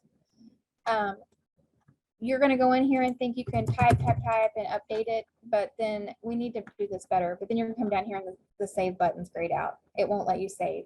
We also took away the ability for you guys to update this because stuff was getting changed and we weren't aware or it wasn't done correctly. So we had to lock that down some time ago. But I implore you to please go in here and view it. If it's wrong, email your person and let them know. We need to have the right people and right information on all these sites. And so if you're multi-sided, that's the only way you're going to see that. If you're single-sided, obviously you don't need that. So we're going to look real quick at our sponsor. Your end of year report and proof of ownership. Yes, you will email that in. We're currently, I'm glad you brought that up because I did skip over the proof of ownership. So if you have to have a background check, you're going to send that to me. Your end of year report goes to your person. Your proof of ownership, you don't need to email it in. We're working diligently right now to get those done ourselves. You also need to send in your org chart. Your org chart's also going to be on the resource library in your general forms area. If you are a for-profit institution, it will not let you submit this application if you have not got this uploaded, which is problematic when we don't allow you to upload anything, which is why I'm telling you right now, the girls are back there working on looking up every for-profit person in our Secretary of State in that database to upload it. Because we've been sending that out and we've created a new debacle about that. So we have to have you all registered in the Secretary of State, basically because we're transitioning to this new payment system that's been coming for some time. And it's a good thing. It just takes work getting there. And so the PeopleSoft can't allow more than one institution with the same name. And we have a lot, you would be surprised how many stepping stones and ABC daycares we have that's the name we have in our system, but that's actually not their business name. They're working on under some other business name. So that's why you might have noticed over the last few months, this area has changed. You've got an entity name and a doing business as, because we have a lot of you that do that. And so we have to make sure we're sending over the right information into the OMES PeopleSoft information to pay you. Well, that created a whole new debacle because now we realize we got all these same names. Long story short, we have to make sure you're in good standing with the state. It just opened a new can of worms. So our process was that everyone has to be registered with the Oklahoma State Secretary of State to eliminate the possibility of you guys having the same name as someone else. And that we know we're sending the payment to the right people. So our for-profit, our nonprofits have always had to submit that your 501c3 and all that has to be on file. It's our for-profits that we're going back and uploading these. Everyone will be checked except for public entities. We know you're a public school, we really know you're military, and we really know you're a tribe. We don't have to deal with that with those. But any other type of entity, we have to have some proof of ownership. And the only way we can do that with a for-profit is this process. So we're trying to get those uploaded for you guys. If you get to the point that you're ready to submit and you're just waiting on this, give us a call. We may not have gotten to you yet because we're just going down the order of the list. Give us a call, email your person, and we can try to do it right away. But we will have to, we are checking those ourselves. So you don't necessarily have to send anything. So send your end of year, your org chart to your person. If you have to do a background check, that goes to me. What else? I think that's it. So that brings us to, I'm going to go up the sponsor application real quick. Everything should carry forward. Why don't we get a receipt notices for CACFP? You do, it's uploaded in the claim. And I can show you when I'm done here. They don't get mailed out. That ended some time ago, but I think when we went online, they get uploaded to the, you can go print them. They're there all the time. So if you're multi-sided, you have your sponsor application, all this should roll forward as what it was last year. If you are a public school that's in here, you need to make sure you click this button. And I'm hesitant to say that in a group of people that not everyone is a school, because only a public school should click this, because what happens is it is going to disable your budget. Schools, public school districts do not have to do a budget. So only if you're a public school district can you click this button. 7, again, we added this. You can only see this line. This is where we control your access to months. Number 8, I think it makes you put something here, but if you weren't new, just put NA. Number 9, you need to report your number of facilities, and 10 is your total number of participants. 11 here, this is another one I didn't catch, but we're asking for this here and then down in part F too. But here it's asking total federal funds expended. This has always been on the sponsor application. And it does say, I come tomorrow, we're pushing out some changes tonight. Tomorrow this wording will disappear. Again, it does not include Title 20. Here to say whether all of your sites are part of your legal entity or not. And if they're not, you have to have a site agreement, and those have to be redone each year. So if you are, we only have a few private nonprofits who operate in areas that they just utilize sites that aren't their legal entity. You just have to have an agreement in place for, just so that we know that you have that permission and for liability purposes. Then 14 is your part 8, and this brings us to our sponsoring organization budget. Set up just the same way as what we went through on the other one. Only thing is you guys have additional line items, and we did that just because you really do have more costs than what an independent would, because you have to go and monitor, you have to train all your sites and things like that. So we felt like you needed some additional line items to be able to break that out as needed. Everything works the same. You're going to enter in your projected amount, and you're going to click save. Same thing with part B, all your other expenses outside of CACFP, and you're going to click that, and you'll see that it's disabled for me because I have myself set up as a public institution, but still not completely understanding of the public school. If you are a daycare, you still have to do it. This is only for a public school who's operating our at-risk program. You're not a public school, you're a daycare. So the exceptions I keep speaking about for public school is if you are a public school system that also operates NSLP and you're applying to do the at-risk only program. Yeah, so you would still just click none, probably is what you are. You're none. Most of our daycares are none. Part C is just the same. You're reporting, we've already gone all over this, and I'm not just trying to breeze through it. It's just I don't need, unless you have questions, I'm not going to go over all these sections that we've already done on the independent one because it's just the same. The one difference here too is you guys that are multi-sided have to comply with the 15% rule. So that means you have a projected amount that you think you'll make on CACFP. And you're going to enter that here. How much do you think you're going to make off CACFP? Then it's going to figure out what 15% of that is, okay? And then whatever 15% of that is, it cannot exceed 1 through 7 added together. 1 through 7 are admin costs.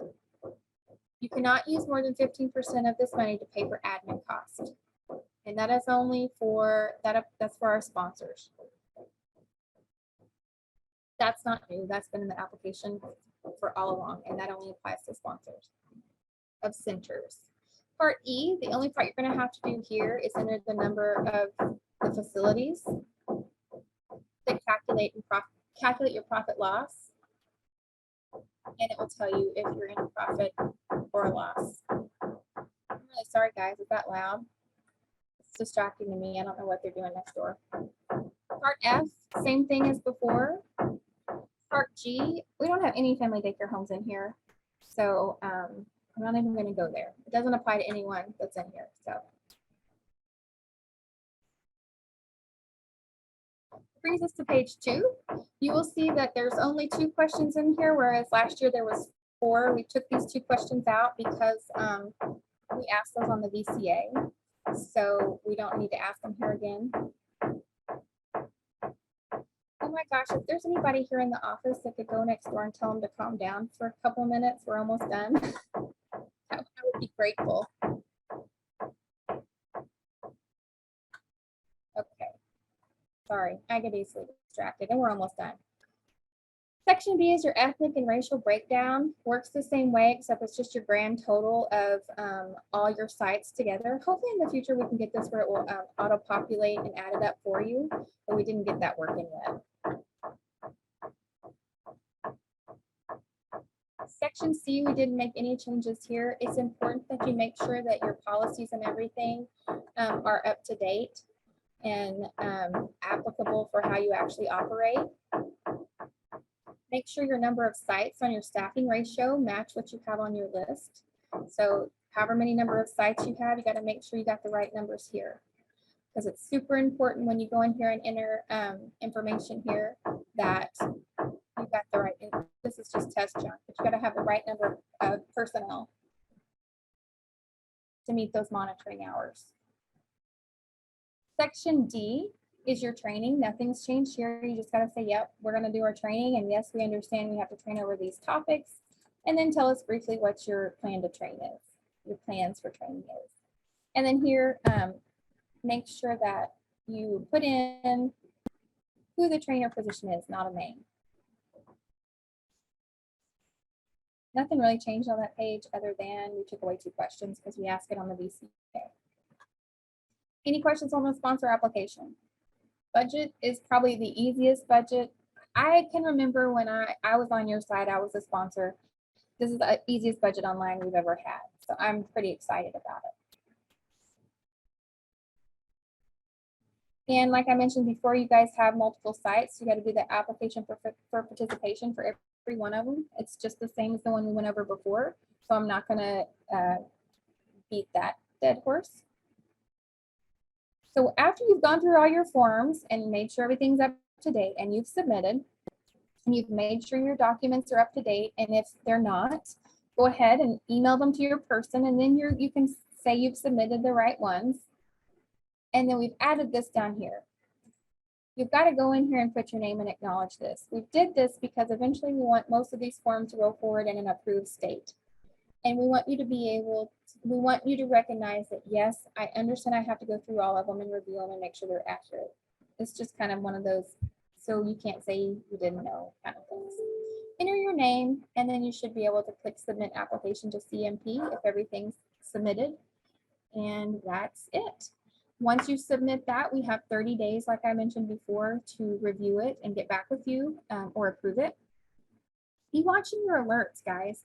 If we've approved it, you know, on your front page, when you log in, oops, that's not it. You have alerts.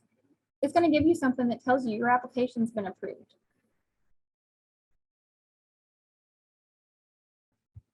Okay, yes, so thank you for mentioning that.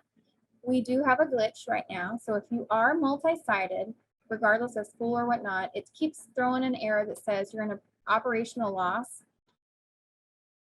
and you're really not. It's only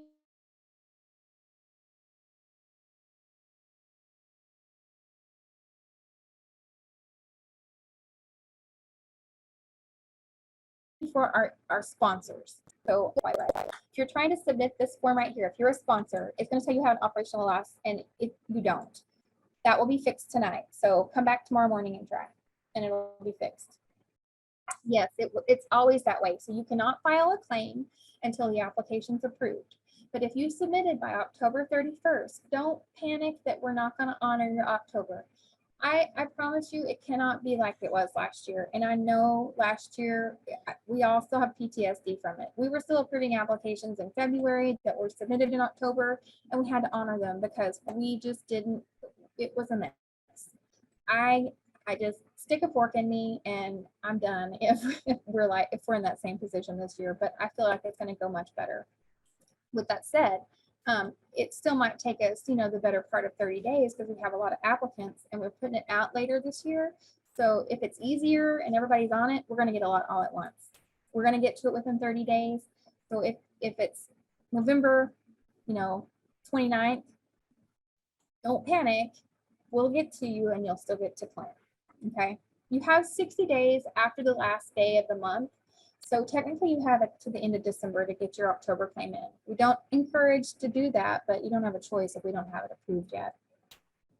When in the resource library, really? Okay. Center training. So you're in, because we have just for the center training manual right here. You're sure right. Thank you for bringing that to my attention. Let me make another note.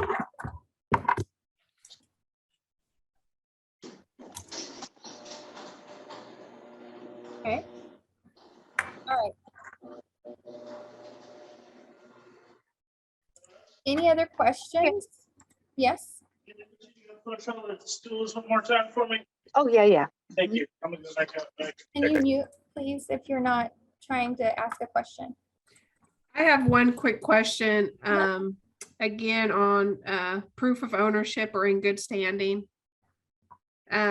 So if we're a tribe, we do not have to provide that document, or I misunderstand that? If you are a public entity, which a tribe is considered public, you do not have to send in your proof of ownership. We know, Okay. we have what we need. We know who you are. Okay, thank you. Oh, thanks, Kendra. Okay. So Patricia, what's your daycare or your DC number? If I already wrote it down for something else, I forgot. Oh, Karina Hardiman.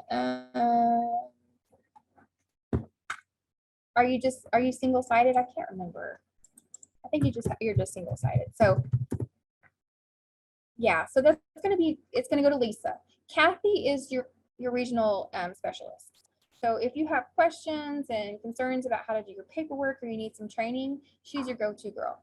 But if you have questions about your application and where to send forms for that, I wouldn't discourage you to ask them questions about the application, but if you need to get stuff to them to get approved, Lisa's your person. Any other questions? When we're done here, the recording, it takes some time and it will, Kendra will make it available. And I think she might have been sending them to people or we could even post it in Resource Library. We'll make it available to you somehow and let you know. I really feel like, I think it's going to be far less traumatizing than last year was. I hope you guys can agree the budget is, I think it's a good change. Still some confusion. You've got some extra things to submit, but I think it will be okay. That's all I've got. Unless you guys have questions, I can hang out for a second if you have questions. Otherwise, you're free to go. we'll get the recording to you in some way or fashion. Make sure you email your person your stuff after you've submitted it and reviewed everything, and be patient. Give us our 30 days. Please don't call and ask on the status. I know that sounds tacky. If you have questions, please ask questions. But if it's just when am I going to get approved, that's not helpful because we're swamped. So be patient. We'll get to you and it's going to be better. Thank you guys.